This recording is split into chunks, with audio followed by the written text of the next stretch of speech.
Hi, my name is Tracy Dillard, and I am a candidate in the ED-LD Principal Certification Program at Lamar University. I'm currently enrolled in ED-LD 5352 Instructional Leadership, and today I am conducting a field experience where I will comprise a focus group of a broad spectrum of teachers, and they will represent the campus as a whole. These teachers will meet with me, and we will have a small focus group meeting where we will focus on professional development at the campus level. I chose this option because I thought that professional development is something that's really big for encouraging teachers to get better. We can't encourage our students to be successful in instruction if our teachers aren't successful in instruction. So providing adequate professional development and professional development that is necessary is key to me. So I have met with my mentor and comprised an agenda for the focus group meeting. First, I will have each teacher of the focus group introduce themselves, and then we will reflect on the Gainesville ISD and Gainesville High School professional development opportunities that were offered at the start of this 2016 school year. We will identify and discuss areas of expertise or success, things that worked, and we will identify areas that didn't work, places that we are concerned. Next, we will identify ways that we think the school can help change this, fix this, make this better. And how do the teachers as a whole, with these representatives, view the professional development opportunities that have been given to us and how they view things that could be better. Afterwards, I will provide a conclusion survey. So first, some of the questions that I will ask will be: how effective are the professional development opportunities? Are there adequate opportunities provided for professional development? In what areas is professional development adequate or most beneficial? In what areas is professional development inadequate? What degree of importance do the members place on professional development?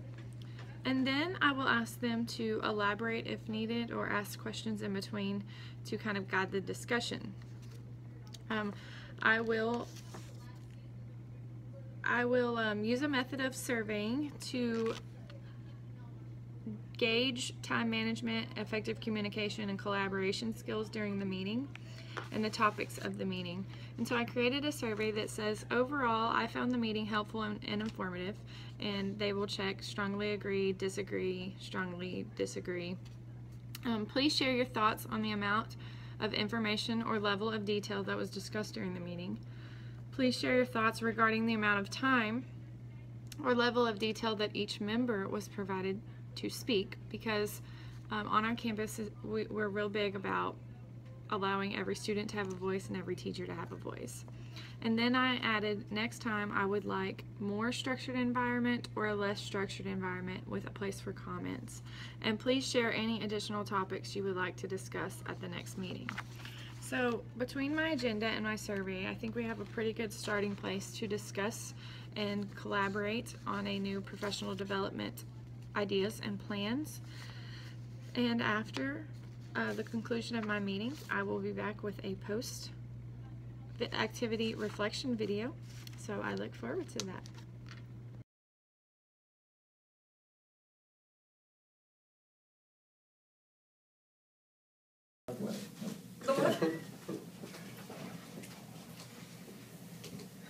Okay, the purpose of this meeting is a focus group to evaluate the effectiveness of professional development on our campus, Gainesville High School. So I have agendas for everyone. Pass those around. Let's just kind of start with an introduction of each of you and what you teach, or what you do for Gainesville High School. We'll start with you, Samantha. Samantha Calhoun. I teach chem, honors chem, UIL science, Stuco, everything. Okay. Esau Pedrosa. I am a student community liaison. Okay. I'm Brad Caldwell. I teach chemistry and integrated physics and chemistry. Oh, my turn. I am Rock Shelton. I teach physics in this year now pre-cal, and I'm helping with the UIL science, but I'm not a UIL science coach. So, nice to meet you guys. Nice to meet you, Mr. Sheldon. Okay, first let's start with kind of a reflection of how we feel that professional development went for the 2 weeks before school started this year. Any comments of things that you thought of, liked, didn't like? There was a lot of it. I feel like there was times where they were so close together that it was hard to reflect and get everything written down and organized to what you liked, what you didn't like, stuff like that. So yeah, like instead of, I like your comment, and to be honest now, I don't mind like stuff eating into my break, but then again, I live alone. But if they spread it out like what you said, and like had like a day of professional development, a day where we could be at home and mull it over, and then like extended instead of 2 weeks before school, have 3 weeks before school, and then just hit some of the days where there are like reset days or rest days. I think I would enjoy that a lot better, because when you think about problems or how ideas are going to be implemented into your classroom, sometimes you need the downtime, like you said, for things to be processed a little bit better. This was also, what I know, this was more of a trial to see how the 2 weeks, to see how the teachers would react to it, to see how they would feel about it. I know they're going to see how the previous years worked with the little time they had. I know that only had a week maybe a few days.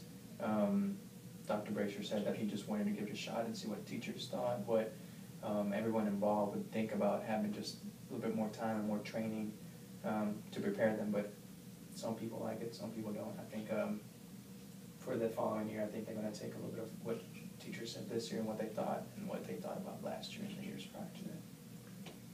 And, you know, they maybe, especially with technology, maybe like if we do one of the technology trainings and then they give us some time for each individual teacher who wants to try to use that in a lesson plan and gives them time to actually go and try it, it would probably be a little more beneficial. I mean, we're trying to use clickers, but I've never used clickers, so I'm not going to tell my kids if they're doing something wrong. I don't know. I'm going to have to go and try to do it myself. I mean, I think for the ones like that, or the differentiated lesson plans, maybe you sit down with somebody who's good at it and sit there and talk to them and have them walk you through a lesson plan on how you would differentiate a lesson plan.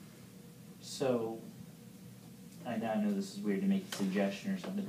Would it, and I don't know if I should get a consensus, would it be better if, you know how we had the day where we alternated classes, and I did enjoy that day, but we got a lot of information really quick for each class we alternate, to do a more focused, someone sits down for you for 2 hours, helps you set up your clickers, helps you teach it, and then get it ready, and do a little bit of a more longer focus, or branch it out that way, and then once he knows how to do clickers, then he could branch it out to somebody else, or...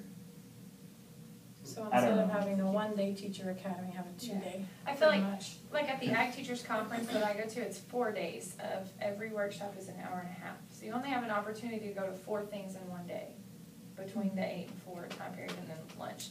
But I feel like in an hour and a half, you get more focused on what you're supposed to do instead of just an overview. And you can choose, like there's 20 options in a day, and you choose the 4 that pertain most to you. I know for me, being a CTE teacher, a lot of that stuff doesn't pertain to me at all. So that's kind of where I'm at with it. I liked the Teacher Academy thing. That was actually my next question, was identify things that worked well, kind of like successful things. And I think that a lot of people would agree that the Teacher Academy we had was great. They had one that sorry about it. They had one I went to, the same idea you did, but I signed up for Denton ISD, because my mom works there, through Denton ISD to do one for technology, and I think it was called TIA 2016. And they did the same thing, like what you guys are, like what we did, and it was interesting. They grew it to be big because they said it started about 8 years ago. And so, I mean, if we could get a teacher academy to grow to be big here, I think that would also be awesome too, but that would take time. So I think what we're kind of all agreeing on is more specialized workshops and a little longer. More time for hands-on. Because a lot of that stuff you looked at and you're like, well, that's a good idea, but how would I use that? What would that look like in my classroom? How would I set that up? You know, and all those are the questions that in 45 minutes or less you don't have time to answer. Right. So what are some areas of concern? Like, tell me some things that happened in that 2 weeks that just totally didn't set good with you. I don't know. I think there was a lot of training, and there was times when we could have had a little more lesson plan time when you're going to have 2 weeks worth of lesson plans in by the start of the school year, and we had PD every single day except like 1 or 2. Oh, sorry. No, it's fine. I'm still running a problem on, I think I know my expectations on the school website, but making sure it's up and compliant, because they only gave us an hour, and the person just like basically handed papers to us to make sure we signed in. They didn't go through like real specifics. I just, You're talking What's about the- expected on your teacher webpage? well, that, and it's because I felt like that training didn't go very well, to be honest. I didn't go to that training, Yeah. so I didn't know how to do it at all. Dylan had to tell me how to do it. I know how to do it. I didn't do that one, so I don't know. And so, if I take away from that, I think maybe there should be, the training should be differentiated to a couple of days that are the expectation training, that this is like what you need to know, your minimum and maximum, like you need to know gradebook, you need to know how to use your website, you need to know this, and then teacher training that's like, this would be kind of cool to use in the classroom, or this could help your kids in the classroom, or not the, Mandatory things. yes. And so even if you expand it out a week, then you could have your mandatory and everyone needs to know this training, and then you could have training that is somewhat, I don't want to say optional, but somewhat like for the new teachers, you guys had 2 days. 2 days that were theoretically optional, but the stuff they covered, I heard, was very important. It And was. so I think it should have been kind of like a flip. Well, Like we could, They- sorry, go ahead. they started off, they said it was mandatory, and then I got an email that said, you'll be here these days, at these times, and it didn't sound optional anymore. So, I think they realized that the stuff they were gonna go over, every new teacher needed to go over, so they made it mandatory, basically, without saying it's mandatory. Right. It wasn't really built into the contract days, Right. and That's so I and think that's they the hard kind of, part. yeah, they kind of told you without saying you need to be there. Yeah. From here, I guess, so the vibe I'm getting is we need more of a, I kind of wrote down what you need to know day.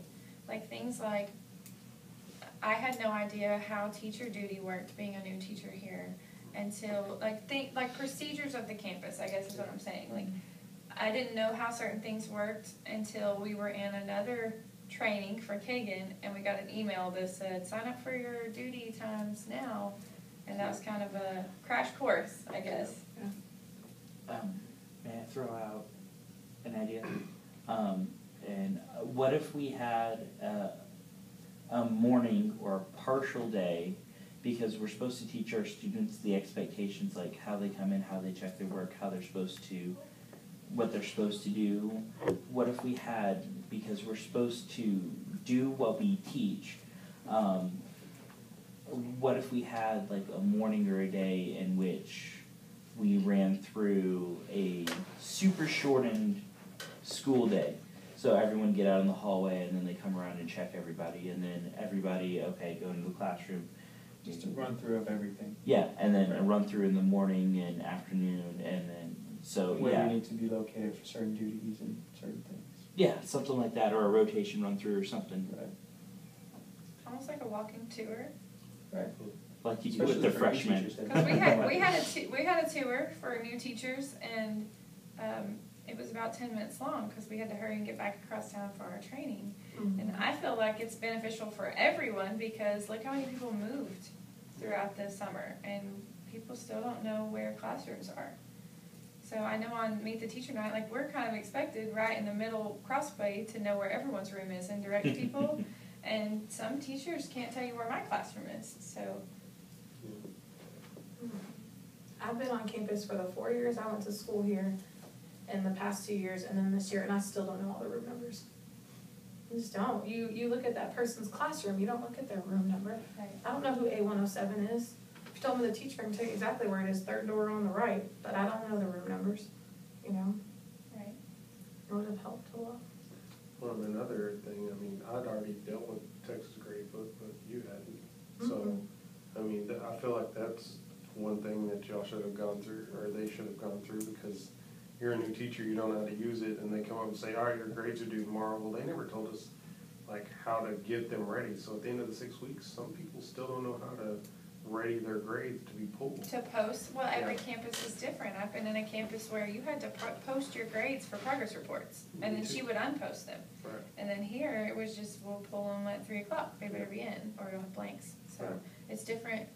Different districts have different emphasis on what's really important to be correct, and so. Do you know how to group? Group what? So another teacher taught me how to group on the Texas,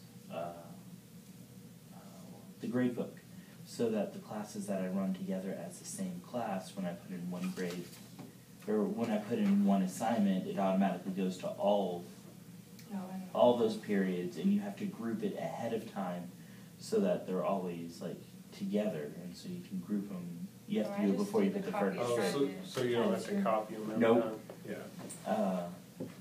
What was it? Perkins There's a showed me lot how of to do tools that. to the grade book that you don't realize, like you can move Color code. you can move your student down to the bottom when they're new. And so when you write them in your paper grade book, you enter grades in the same order.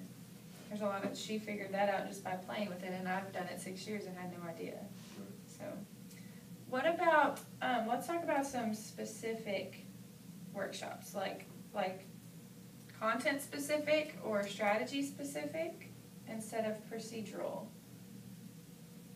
I like the tech apps workshop that Gilcrease did. I thought that was awesome, because some of the stuff that we used in the workshop, I had never used before. I didn't even know it existed. And we know here that we're behind on the technology curve, and so I think we need to do more technology-based outreach to see what's out there for us that we can use without having a one-to-one campus. Mm. And that, you know, some of those are really good, but then again, not being on a one-to-one campus, I kind of hesitate to do it, because now, am I gonna have that one kid, because I do, that I goes, do too. I don't have a phone, I don't have a computer, I don't have anything. Well, I only have 2 computers in my room, what happens if I have more than 2 kids, and I have an assignment that they need to do? Are they gonna have to borrow someone else's phone, or are we gonna have to wait for one kid to get done on the computer so the next one can do it? So it's almost where I like it, but I can't use it all the time, because you never know who that day is gonna say, well, I dropped my phone, or, you know. Right. Especially in a district like we are, a lot of kids don't have cell phones. Yeah.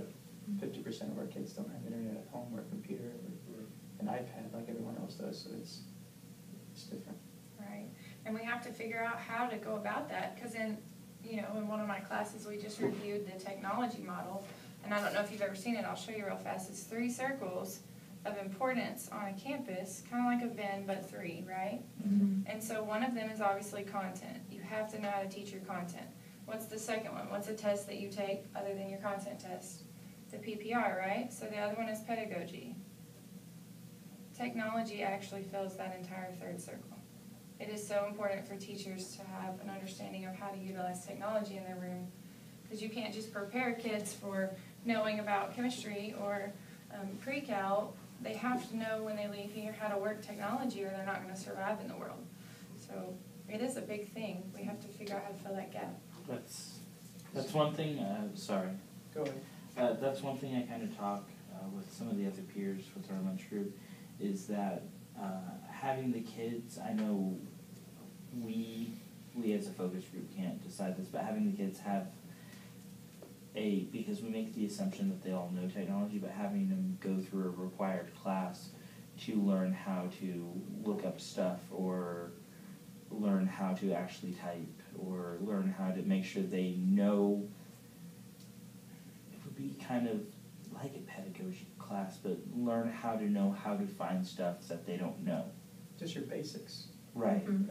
I think Problem Instead of just Googling and looking at what Google gave me, knowing which links are actually trustworthy, or Because a lot of kids will say, I found it on Wikipedia. Okay, that's not a reliable source, because I can edit it. I think they're starting to get on that a lot with Miss Kerr's class. She's getting kids that have never been on Word before. She's getting kids that have never even typed a resume or even seen one. And she's having to start from scratch, or showing them how to get there, what to do, the things to put on there, just certain things like that. I think it's gonna get there. They started last year, so second year, we'll see how it goes. I think being on a campus that the vision is actually college and career readiness, we need to prepare them for careers. So that might be, attending some kind of professional development that shows us how to implement career-based things in our classrooms. Like, hey, choose a chemistry career and write a resume for it. Tell me which qualifications you have. Even a lot of teachers need to be prepared too. There's so many teachers that have been here for 20 years that just don't care to want to learn everything new that you need to teach those kids. Very true. Very true. That's why I liked, I know a lot of people really didn't like the 2-week training, but I enjoyed it. I know that we had a lot of PD, but we also had a lot of time in our classrooms. And regardless of what teachers like to admit, I think that it was helpful for them. Because they made you come up here and get stuff done. So I guarantee they had more done this year than they had done last year. It wasn't awesome sitting up here for 2 weeks, but it's done. But it got done. I would have rather come 2 weeks and had the extra planning days like we had than come 1 week and have no planning days. That's kind of the way I see it. Okay, so let's shift a little bit from, that's like a kind of mandatory professional development. Another kind of professional development is, believe it or not, PLC. So let's kind of talk a little bit about what you like or don't like about PLCs. They're different on every campus. I've come from a district where PLCs happened by department. The entire math department was off 4th period and had a PLC. So whether you taught algebra or geometry, you were planning together. And then here, it's a little more, Individualized. yeah, it's a little individualized. Chemistry plans together where biology plans together. So discuss your feelings there. How do you think your PLCs are good, bad? If I have to jump in, I honestly would like to have the option to, and if my other person that I work with, because with pre-cal I work with another person, to have my PLC after school rather than during my conference period, to have that option. Now I know administration, when they want to come and visit our PLC or want to see us, that they want it during the work day, but I would like to have the option where I could still use my conference period to get stuff done in my classroom and I know it's shifting stuff around, but when you're in work mode, you want to get your work done. And so while you're during school, I want to get my work done, so I'd rather have my conference period to get my work done, and then my meeting afterwards. And I don't know, some people would rather have their PLC during their conference, so then they wouldn't have to necessarily meet after school, but... I see where you're going with that. Like sometimes, my conference is right in the middle of the day and, oh, I forgot to get this printed off for 6th period and I have time to do that. Whereas if you have a PLC the whole conference, you don't have any time for the whole day. So I think that's something that maybe could be looked at being offered. You know, you have to have a collective decision in a set time. It might Yes. not be during your conference, but it has to be a collective decision. Unanimous decision, I guess. Right. I don't know how many PLCs have more than 2 people in them, honestly. I don't think we have any. No, It's not a big school. no. I mean, there's not many areas that they have more than 2 teachers teaching the same thing anyway. But I think you probably have at least one where you're the only one that's planning for that, right? Yeah, for physics, Right, yeah. so for physics, But the administration doesn't meet with me for that to bounce ideas off of them. Right. So that's also the other concern I have, because then I should theoretically be having at least 2 PLCs. And because I'm an individualized, I kind of feel like sometimes I'm put on the back burner for my other class, because I don't even have a folder for physics with me and my administrator in there, and so it's. And I don't know how you say that without. I know it sounds like It almost it's sounds sorry. like I'm in the same boat. It would almost seem like I was complaining because I don't have a PLC, but it's that feeling of not having Isolation. as much support. Isolation, yeah. You know, you kind of feel like you're having to track someone down to ask if you need materials or support, whereas other people get it twice a week automatically. Or meet every day, or I mean, if that were the case, I would be in 4 PLCs a week. So it's the catch-22. I mean, Right. it's the balance. It's just, and I don't want to sound like I'm complaining, like I want more work put upon me, right, but it's. Well, I'm the same, I mean, my IPC, Right. I don't meet. there's a with lot of us that are anybody. single planners. Yeah. Well, what do you feel that when you do go to a PLC and you meet with Miss Rose? You know, her job is to support us and support the administration, and kind of bridge that gap between as a instructional facilitator. So what do you think that is outstanding about your support in your PLCs, or that you would request more help with? I'd like that, I mean, if I go in there and I have had an issue, that we can talk about it and get it fixed, and if it comes up again, it'll be taken care of. The thing that, and I mean, I really don't know how to fix it, but there's a lot of problems that will happen that you kind of need a solution for then, when they happen.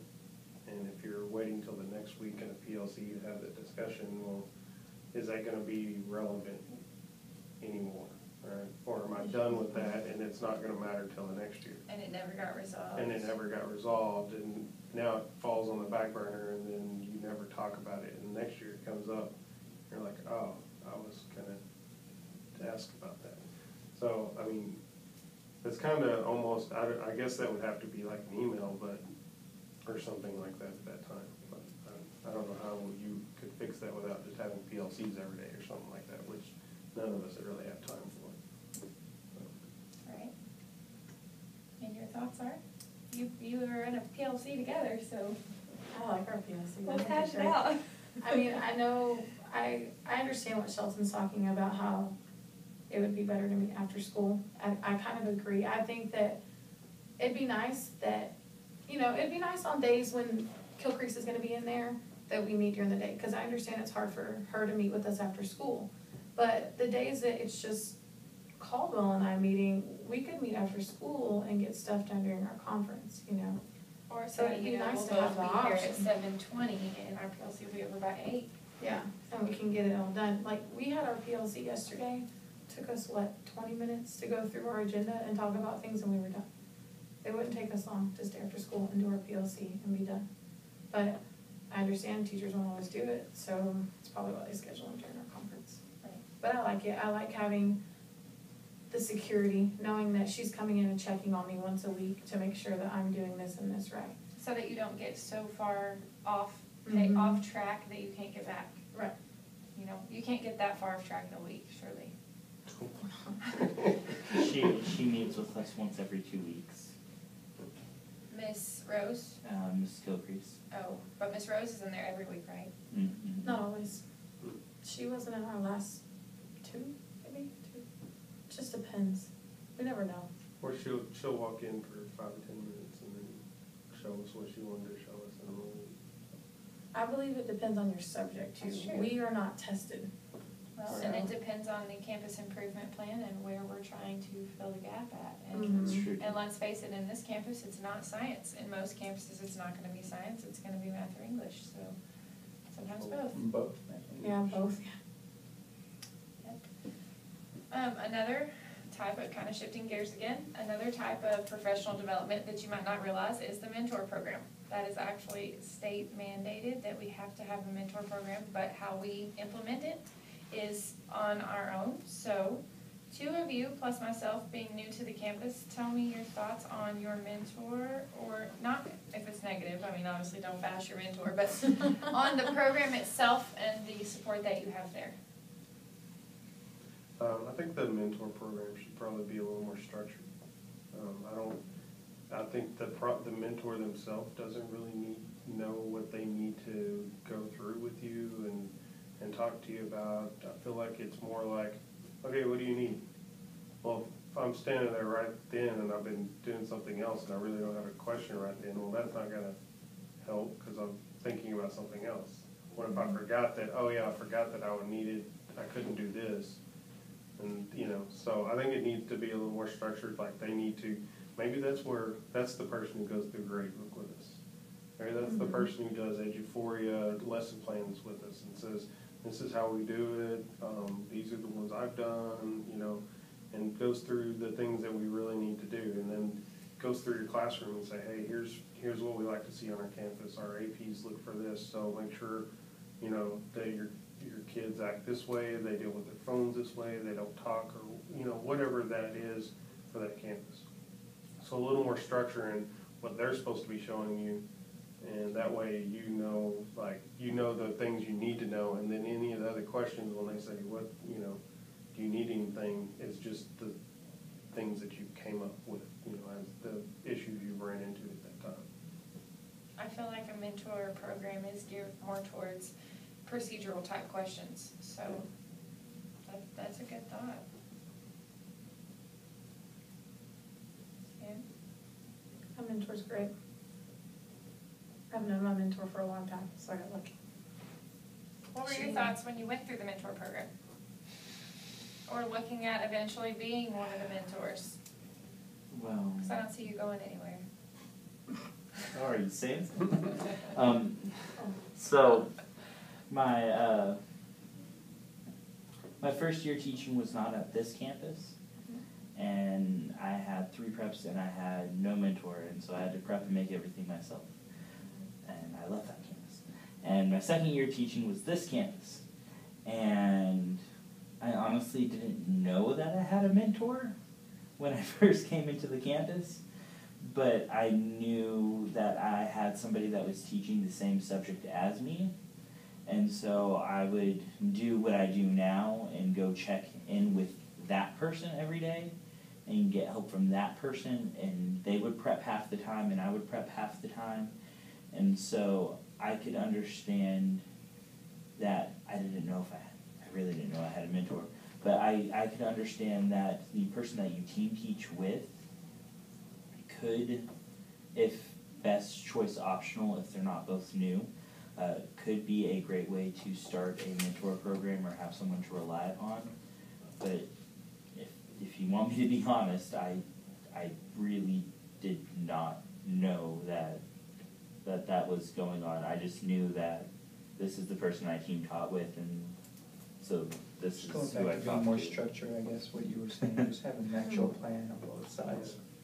This is Clarification. I'm gonna Yeah. put, we have a mentor, question mark? Yeah. I feel like they could have a list, almost like an agenda of things that they should come to that I could sit down with Ms. Mitchell and she could have this little list and say, okay, do you know how to do gradebook? No? Okay, well, let's do that. Do you know how to use Eduphoria? Yes, okay, we'll skip that. And then, just have a list. That's a stipend position, so I feel like the mentors need to be accessible. Mhm. So it is a stipend position, correct? I thought so. That And was they, on the, and they need to have that focus to be able to push you in the right direction. If they, you know, if you're kind of an experienced teacher, then a lot of the times they'll just be like, hey, do you have any questions? No? Okay, well, see you later. You know, if they have that structure where they're like, okay, we need to go through these things. yeah, and I feel like maybe that's why they don't, because where she's a first year teacher and might need help with classroom management techniques from Ms. Mitchell, my issue is Mr. Terry's helping me with procedural things like the business office, because I deal with that every day in what I do, so maybe it depends on the position you're in. Maybe they'll have to be trained too, maybe they have to go through a short Mhm. period of training to know and, be able to show you guys what needs to be shown and what needs to be taught. Is the mentor program, because I don't know if this is true or not, is it voluntary upon the teachers to volunteer to be a mentor? Or is it kind of, I know that they are all part of the leadership team. I think it comes from, admin, I think they, it's just, they converse about certain teachers and see who's been here long enough, see if, who's been doing things right, and okay, more on the things that follows just what Gainesville wants, I guess. okay. And I you're just- bringing I didn't know you're bringing that. someone from a completely different district. Like she said, they do things differently, so someone that knows how things work here in Gainesville and how things work on campus. But I think it's, at the leadership meetings, they talk a lot about teachers' experience, how many years they've been here, what they've done those years, and things like that. So it's not really volunteer, so, no. That brings us to teachers as leaders. We mentioned that most of the mentors also serve on the leadership team. That is actually a form of professional development, because they might not be getting the development, but they are giving the development. So let's talk about your feelings for our teachers as leaders professional development. What do you think we're doing good as far as passing things down from admin to the department heads to the staff, or areas of concern? How could we vamp it up? Does everything get to the teachers from the leadership meetings? That's a good subject. What's a leadership meeting? That Because, answers your question, Yeah. because we don't get anything. because I feel like when we meet for leadership meetings, I mean, we address everything that I think should be addressed. But what I brought up to our admin team was, we need to make sure that this gets to the teachers. Because I can't go and individually talk to each teacher about attendance or about student information or about certain things. So when we talk or whatever we meet about, or we discuss in the meeting, it needs to get passed down, because everyone's there and they nod and they acknowledge what we're saying and they say, yeah, that's great, but is it really getting out there? Because we're still having the same issue a week later, so I don't understand, was it not addressed? So your leadership team meeting is all the department heads, counselors, admin. Who am I forgetting? Anyone? Myself? Rose, I threw you in the counselor. I think, is Rose on Ms. leadership? Right. Instruction. Okay, so now, Our department head will ask us reminders. I don't know, I mean, obviously I'm not on the leadership team, I don't know everything you discuss, but she will come in and say, you got your grades in, lesson plans in, have you contacted parents? But there's never any more than that. there's no department There's no meeting. actually communication or saying, this is what we went over. No, but we don't get any of that. The We don't get district, an it email. could, it would, confidentiality could focus on, there were some issues discussed pertaining to this, and we need to grow from here, so Right. let's. And I think that's the way it needs to be addressed, And they because can that's, send a blanket email, it doesn't have to be specifically with us, just like she said, this happened somewhere, so it needs to be addressed. Maybe send out some kind of minutes of the leadership meeting. I asked just last week, Sorry. Sorry. Now experiencing two different departments, both the departments both of you guys are familiar with, and a math department. I can tell you that how they disseminate information, and also I sit in with the English department during lunch, how they disseminate information is actually really different. Because so it depends on the person, I'm guessing. it really does, and it depends upon the thoroughness. the math department's thoroughness, and it may just be because that's how they think, they go through everything pretty quickly and stepwise, and they give us, they don't tell us always the reason why, but they give us, and they go through it stepwise. Going through the science department and how they disseminate information, they rely more upon, and in your case it probably wouldn't be as great because you're a new teacher, but more upon whether or not you have experience and a quick checklist, not reasoning behind. I think from the English lunches they give a little bit more reasoning behind to each other, and so I don't know if more structure, or, I mean, we may not always need to know why, because I know that's one of the biggest questions you can get in trouble for is asking why in some cases, not all. But you have to, I don't know. But I can tell you we failed just basically today we both got 2 students at the very beginning of K-Paw before the announcements ever happened. They said, oh, our teacher already sent us. We can't even follow, as a campus, a procedural thing like you don't send them until the video's over.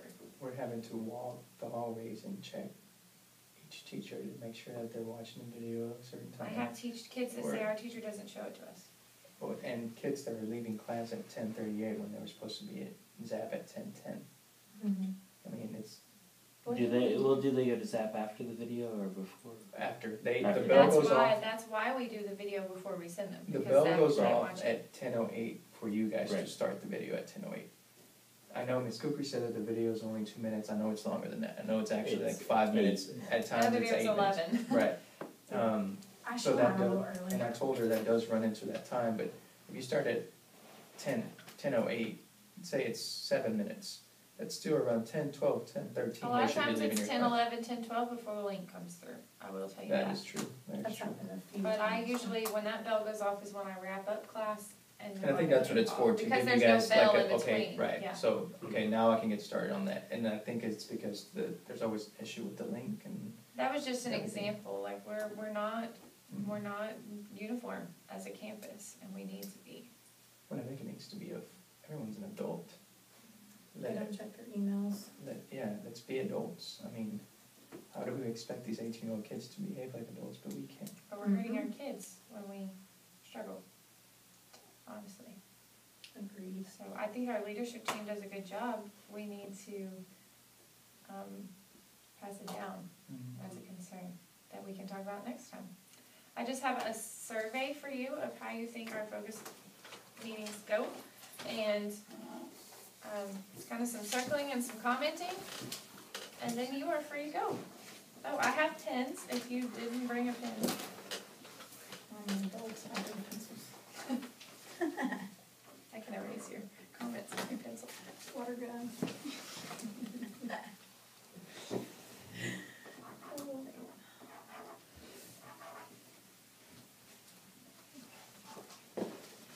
I'm sorry.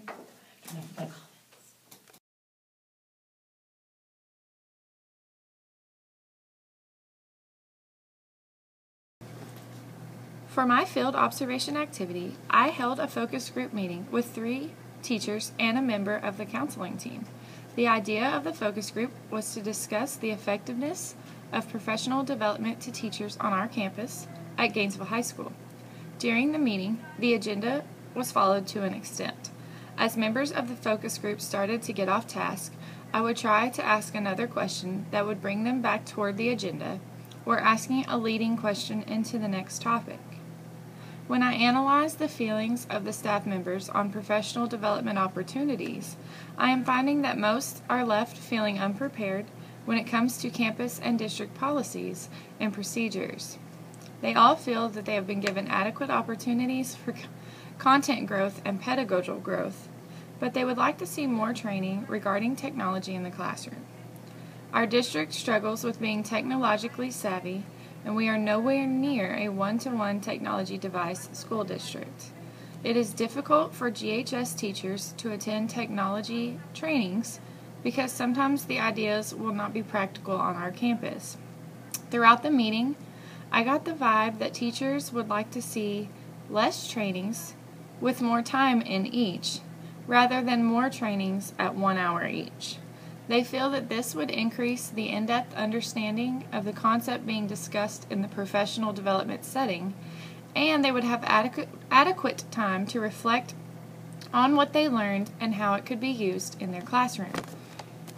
Thinking back on the meeting, I heard some really great ideas that could pertain to procedural understanding of the campus or district, but I also had some not-so-good feelings about the meeting.